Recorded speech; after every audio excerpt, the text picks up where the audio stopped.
Hello my dear sweethearts, कैसे हैं आप सब। आई होप आप सब बढ़िया ही होंगे। और कल के लिए क्षमा करिएगा, क्योंकि जैसे कि मैंने आपको बताया था कि मेरी पढ़ाई की वजह से मुझे टाइम नहीं मिल रहा है और इसी की वजह से स्टोरी रिकॉर्ड भी नहीं कर पा रहे। तो जब भी टाइम मिलता है तो हम स्टोरी रिकॉर्ड कर देते हैं। तो प्लीज़ बुरा मत मानिएगा, क्योंकि पढ़ाई पे भी तो ध्यान देना पड़ेगा ना। खैर, इस सब बातों को छोड़ते हैं और आगे बढ़ते हैं हमारी स्टोरी की तरफ, जिसका नाम है फोर्सफुल मैरिज। और अभी तक आपने इसका प्रीवियस पार्ट नहीं सुना है तो सुनकर आइए, तब तक हम आगे बढ़ते हैं।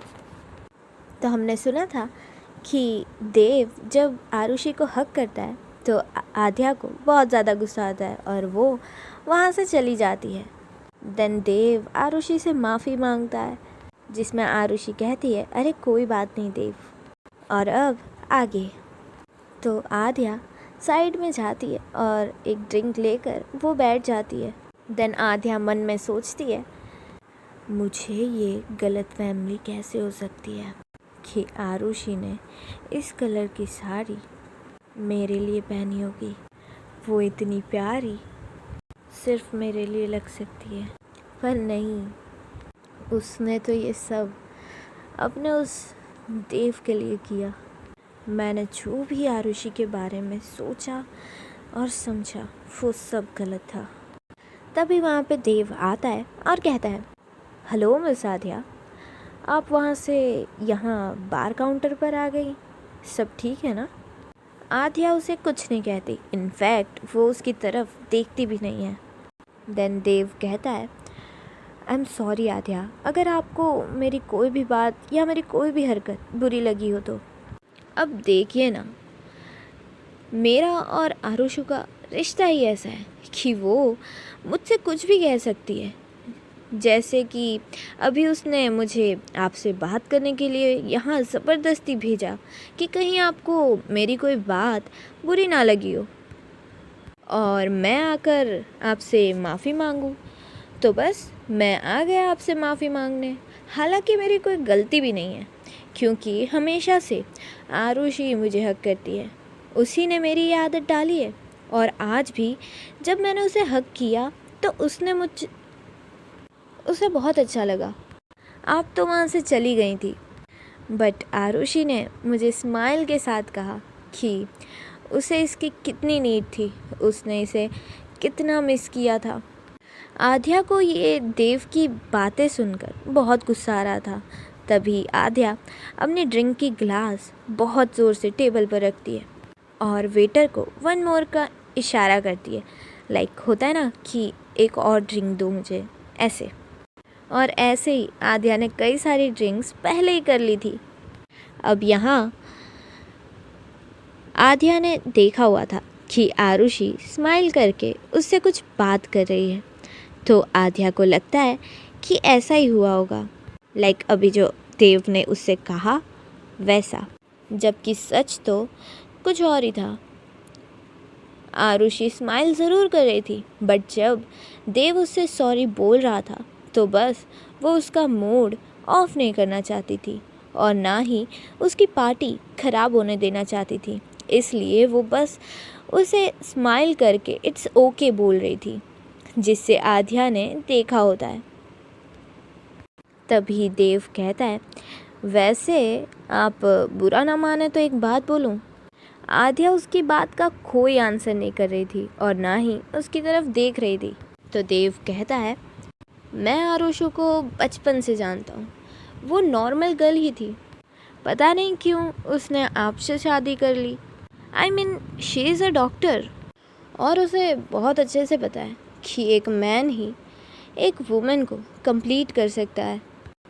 देखा था ना कि जब मैंने उसे हक किया था तो उसके फेस पर एक बहुत अच्छी स्माइल थी, एक सुकून था जो एक ऑपोजिट सेंडर से ही मिलता है। और आप तो, और ऐसा कहकर देव आध्या को ऊपर से नीचे तक देखता है। देन वो कहता है, खैर अब ये सब उसने क्यों किया, आपसे शादी किस लिए की, ये तो वही जाने, क्योंकि आपसे तो कुछ भी नहीं मिल सकता। You know what I mean. और इतना कहकर देव के फेस पर एक डेविल वाली स्माइल थी। तभी पीछे से कोई आता है और आध्या को हग करता है और कहता है, बेबी तुम यहाँ, फाइनली तुम मुझे मिल गई। और ये कोई नहीं बल्कि जेनी है। और यही तो है जो आध्या के लिए पागल है। और इतना ही नहीं, ये मिस्टर खन्ना की एक लौती बेटी। आध्या उसे देखकर कहती है, तुम जेनी, तुम यहाँ क्या कर रही हो? जेनी कहती है, oh come on baby, business world के सभी लोग यहाँ पर हैं, तो इनविटेशन मुझे और मेरे डैड को भी आया था, इसीलिए मैं यहाँ हूँ। देन जेनी देव की ओर देखती है और उससे कहती है, ओह मिस्टर देव, हैप्पी बर्थडे। देव स्माइल करता है और कहता है, थैंक यू मिस जेनी, आप पार्टी इंजॉय करिए, मैं आता हूँ। और देव एक स्माइल करता है आध्या को देखकर और देन वो वहाँ से चला जाता है। देन जेनी आध्या के पास ही बैठ जाती है, क्योंकि जेनी को ना तो इस पार्टी से मतलब था और ना ही किसी और से। वो तो यहाँ आई भी आध्या के लिए ही थी। देन जेनी कहती है, बेबी तुमने शादी क्यों की? तुम्हें तो मुझसे शादी करनी चाहिए थी ना, जो तुमसे इतना प्यार करती है। और ये कहकर जेनी आध्या के फेस को टच करने लगती है और आध्या उसके हाथ को अपने एक हाथ से हटाती है और कहती है, जेनी बिहेव। और ये बोलकर वो दूसरी साइड होकर ड्रिंक करने लगती है। दूसरी तरफ रिशु जानवी से कहती है, हम यहाँ खड़े होकर बात करने आए हैं, चलो ना, मुझे पार्टी एंजॉय करनी है। जानवी कहती है, हम पार्टी एंजॉय कर रहे हैं। रिशु कहती है, ऐसे स्टैचू बनकर। जानवी कहती है, अब हम तो पार्टी ऐसे एंजॉय करते हैं और तुम कैसे एंजॉय करती हो ये तो हमने फर्स्ट टाइम में ही देख लिया था। रिशु कहती है, ओ हेलो, वो मैंने बाय मिस्टेक गलती से गलत ड्रिंक कर ली थी, इसलिए कुछ गड़बड़ हो गई थी, बाकी मैं बहुत अच्छा बच्चा हूँ। जानवी कहती है, फाइनली तुमने एक्सेप्ट तो किया कि तुम बच्चा हो। रिशु कहती है, सिर्फ अपनी दीदू और अपनी दादू के लिए, बाकी सब के लिए तो मैं अकेले ही काफ़ी हूँ, because I am too smart and strong person. Janvi कहती है, ओके फाइन। देन रिशु कहती है, वो मुझे प्यास लग रही है, मैं जूस लेकर आती हूँ। जानवी कहती है, ध्यान से और जूस ही लेना, कुछ और मत ले लेना। देन रिशु एक स्माइल करती है और वहाँ से चली जाती है। रिशु के जाने के बाद जानवी आरुषि के पास जाती है। जानवी कहती है, आरुषि, ये देव का बिहेवियर बहुत अजीब होता जा रहा है, स्पेशली आध्या के सामने। उस दिन घर में मैंने भी नोटिस किया था जब मैंने तुम्हें बताया था, और आज भी ऐसे इस तरह से आध्या के सामने तुझे हक करना। तुझे पता है, मैंने आध्या को देखा था, उसे बहुत तेज़ गुस्सा आया था जब तुझे देव ने हक किया था। आरुषि कहती है, नहीं जानवी, ये उसका नेचर है। अभी तूने देखा था ना, जब मैंने उसे मना किया था तो वो कैसे बच्चों की तरह माफ़ी मांगने लगा था। जानवी कहती है, हाँ ठीक है, ये तो है, बट फिर भी। और जानवी बस इतना ही कह पाती है और तभी वहाँ पे देव आ जाता है। देव आकर कहता है, हेलो ब्यूटीफुल्स, आप लोग क्या यहीं खड़ी रहेंगी? प्लीज़ पार्टी एंजॉय करिए। तभी वहाँ पे रिशु आती है। रिशु कहती है, भाभी चलिए ना, हम लोग डांस करते हैं। और ये दीदू कहाँ चली गई? तो देव बाहर काउंटर की तरफ इशारा करता है कि वो वहाँ है आध्या, उस साइड। तो आरुषि देखती है और वो देखती है कि आध्या किसी लड़की के साथ बैठी है और वो लड़की उससे चिपकने की कोशिश कर रही है, जिससे आरुषि को अच्छा नहीं लगता। तो वो रिशु से पूछती है कि ये कौन है? तो रिशु भी उधर देखती है और कहती है, ये तो जेनी है भाभी। ये दीदू के पीछे ही पड़ी रहती हैं और उनके लिए पागल हैं एकदम। तो आरुषि कहती है अच्छा। तो रीशु कहती है हाँ ना। उसके बाद रीशु आरुषि के कान के पास आकर कहती है और दीदू आपके पीछे। तो आरुषि स्माइल करती है और रीशु की तरफ देखती है। रीशु कहती है हाँ भाभी सच में, आपको पता है ये ना दीदू का फेवरेट कलर है और आपने इतना ज़्यादा प्यारी लग रही हैं कि दीदू की नज़र आपसे हट ही नहीं रही थी। मैंने खुद नोटिस किया था कि दीदू आपको कितने प्यार से देख रही थी। तो आरुषि ब्लश करने लगती है और देन वो सोचने लगती है उस सीन के बारे में जब आध्या रूम में आई थी और उसे बस पलके झपकाए बिना देखे जा रही थी। आरुषि को तो बहुत अच्छा लग रहा था। अब यहाँ देव भी होता है तो उसे रीशु की बातें सुनकर बहुत गुस्सा आता है। तो देव कहता है ओके अब बातें ख़त्म हुई, चलिए पार्टी एंजॉय करते हैं। जानवी कहती है यार ये सब बाद में, पहले केक तो कट कर ले ताकि हम एटलीस्ट तेरा बर्थडे केक तो खा सकें। तो रीशु हंसती है और कहती है हाँ भैया आप प्लीज़ पहले केक कट कर लीजिए। देव कहता है ओके। अब यहाँ केक कटिंग के लिए अनाउंसमेंट होता है। सबको एक जगह पर आने के लिए कहा जाता है। आरुषि आध्या को बुलाने के लिए जाने ही लगती है, तभी उसका हाथ देव पकड़ता है और उसे रोकता है और कहता है अरे आरुषि कहाँ जा रहे हो। तो आरुषि कहती है कि वो मैं आध्या को बुलाने जा रही हूँ। तो देव कहता है तुम यहीं रहो, मैं किसी को बोलता हूँ। तो वो कहती है ठीक है और वो कहता है वो किसी को इशारा करता है और उसे कहता है कि मिस आध्या को बुला के लाओ। और देन देव एक साइड आंख मारता है जिसका मतलब होता है कि सिर्फ बोला है, जाना नहीं है। तो वो पर्सन जो देव ने बुलाया था वो कहता है ओके और देन वहाँ से चला जाता है। देन थोड़ी देर बाद वही पर्सन आकर कहता है कि उन्होंने कहा है कि वो वहीं से देख रही हैं। अब आरुषि को थोड़ा अजीब लगता है, वो आध्या को बुलाने जा नहीं लगती हैं। तभी देव कहता है आरुषु ठीक है ना, वो यहीं है सामने ही, और वैसे भी वहाँ पर बिजनेस के लोग हैं और मैं भी शायद वो उनसे बात कर रही हूँ। और इस तरीके से आरुषि को आध्या के पास देव जाने नहीं देता।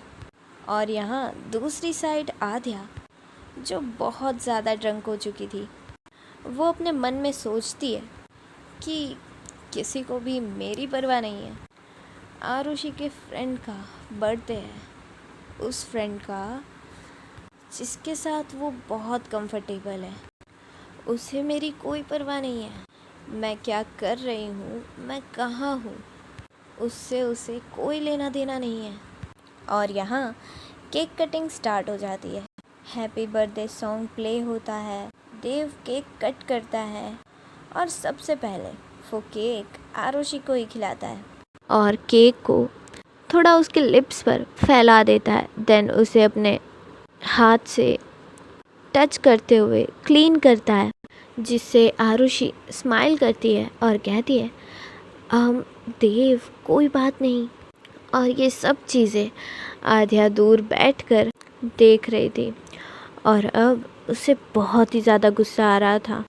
उसे ऐसा लग रहा था कि वो देव की जान ही ले ले, पर वो वहाँ कोई भी हंगामा नहीं करना चाहती थी क्योंकि वहाँ रीशु भी थी। आध्या बार बार ड्रिंक करके अपने गुस्से को कम करने की कोशिश कर रही थी। अब थोड़ी देर बाद सब अपने अपने पार्टनर के साथ डांस करने लगते हैं। जानवी रीशु को डांस के लिए पूछती है, रीशु हाँ भी कहती है और साथ ही साथ कहती है तुम मेरे साथ मैच तो कर लोगी ना डांस स्टेप्स। तो जानवी कहती है मैं सब कुछ मैच कर लेती हूँ। तो रीशु कहती है क्या?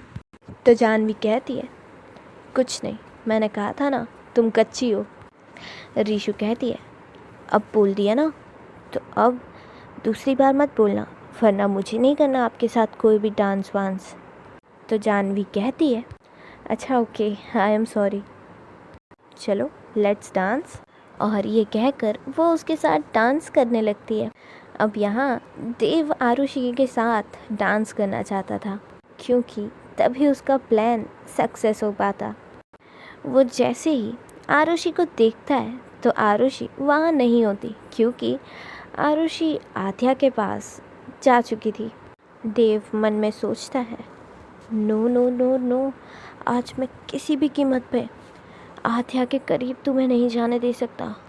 और ऐसा सोचकर वो भी वहाँ से आरुषि के पीछे चला जाता है। अब यहाँ आरुषि आध्या के पास आ जाती है और आध्या से कहती है आध्या।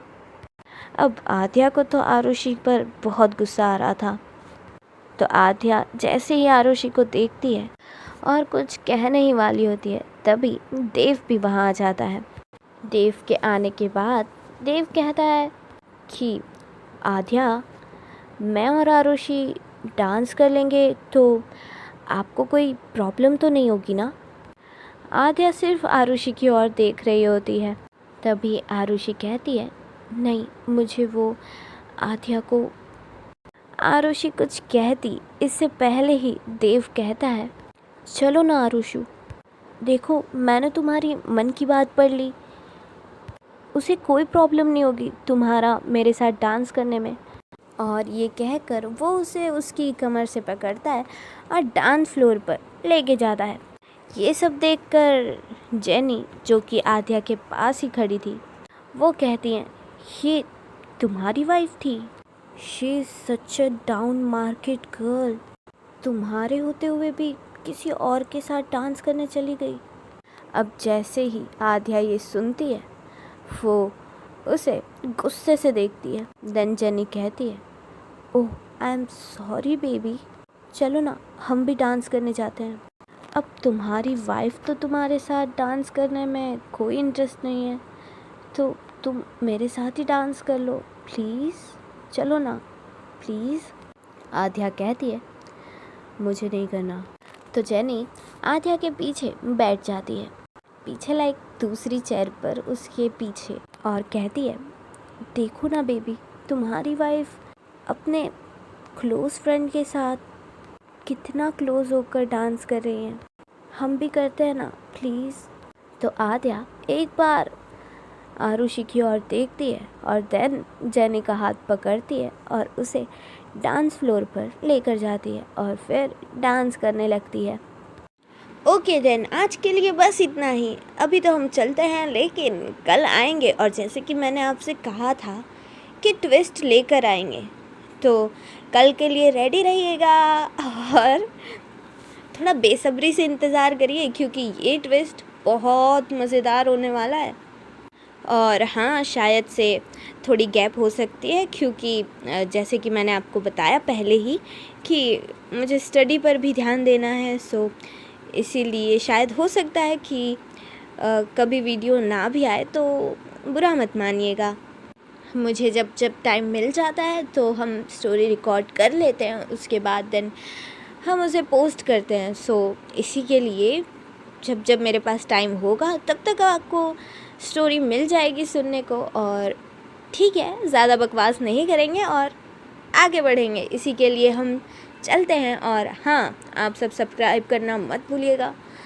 अरे यार, क्या हो गया है मेरी ज़ुबान को, क्या हो गया है? मुझे लगता है मेरी ज़ुबान को कुछ तो हो गया है। इतना तो मतलब तोतड़ा बोलने लग गए हैं, मेरी ज़ुबान फिसलने लग गई है लगता है कुछ हो गया है। खैर, फिर से बोल देते हैं। सब्सक्राइब कर लीजिएगा, लाइक शेयर कमेंट भी कर लीजिएगा। तब तक के लिए हम चलते हैं। ओके देन, बाय बाय, टाटा, राधे राधे।